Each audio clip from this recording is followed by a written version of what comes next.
कुछ सफ़र हमें सिर्फ मंजिलों तक नहीं ले जाते, ये हमें अपने अंदर की शांति और हिम्मत का एहसास दिलाते हैं। लैंसडाउन से निकलते ही ठंडी हवा और पेड़ पौधों की शांति मन को छू रही थी।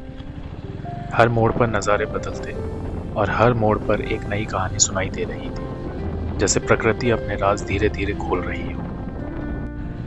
कुछ किलोमीटर आगे रास्ते पर कंस्ट्रक्शन चल रहा था।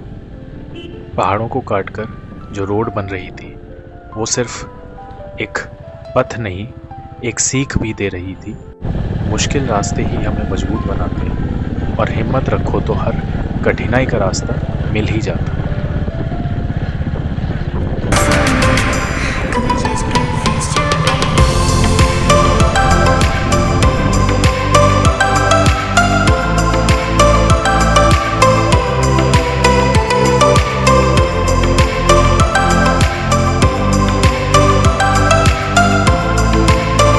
थोड़ी देर आगे सतपुतली आया।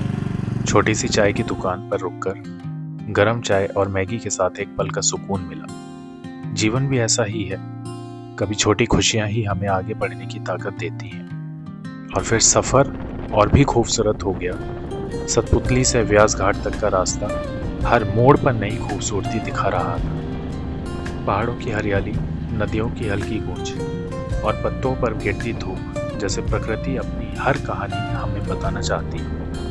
हर नज़ारा मन को शांति और ऊर्जा दोनों दे रहा था। व्यास घाट पर पहुंचते ही आंखों के सामने एक दृश्य खुला। शांत नदी का गहरा पानी, पानी की हल्की गूंज और हवा की ठंडक मन को एक अलग ही शांति दे रही है। हर मोड़ पर नज़ारे बदलते और लगता था जैसे प्रकृति अपनी शक्ति और सुकून एक साथ दिखा रही हो। यहाँ खड़ा होकर लगता था कि वक्त थोड़ा रुक गया हो। सिर्फ ये दृश्य, सिर्फ ये सुकून और सिर्फ ये पल है। और फिर देवभूमि का संगम नजर आया। तो जिस जगह के बारे में मैंने अब तक सुना था, रील्स या वीडियोस में मैंने देखा था, आज अभी एट प्रेजेंट मैं उस जगह पर खड़ा हूँ। मेरी करंट लोकेशन है देवप्रयाग और आप ठीक मेरे पीछे देख सकते हैं वो संगम जहाँ दो नदियाँ आपस में मिलती हैं, अलकनंदा और भागीरथी। और जस्ट मेरे साइड में सेंट्रल संस्कृत यूनिवर्सिटी है। मैं बता नहीं सकता आपको, इस ट्रिप पे आके मुझे इतनी खुशी हुई है।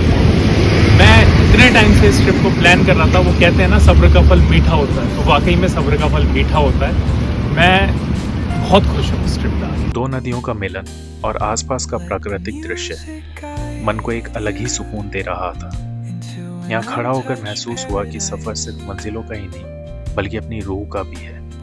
हर बूंद, हर लहर एक नई ऊर्जा और एक नई प्रेरणा दे रही थी। और फिर कानाताल की तरफ कदम बढ़े।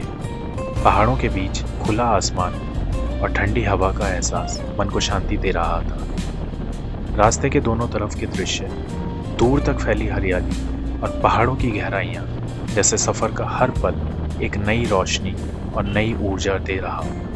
लगता था जैसे हर कठिन मोड़ के बाद यही सुकून मिलता है और हर नज़ारा एक पैगाम देता है, कभी रुकना मत, हमेशा आगे बढ़ो और अपनी मंजिल खुद बनाते रहो। ये सफ़र सिर्फ एक रास्ते का नहीं, बल्कि ज़िंदगी के सफ़र का भी एहसास था। हर मोड़, हर नज़ारा, हर छोटी खुशी, सब एक सीख और प्रेरणा दे रहा था। और जब हम अपनी मंजिल पर पहुंचते हैं, तभी समझ आता है असली मंजिल वो है जो हमारे अंदर के सुकून और हिम्मत को जगाती है।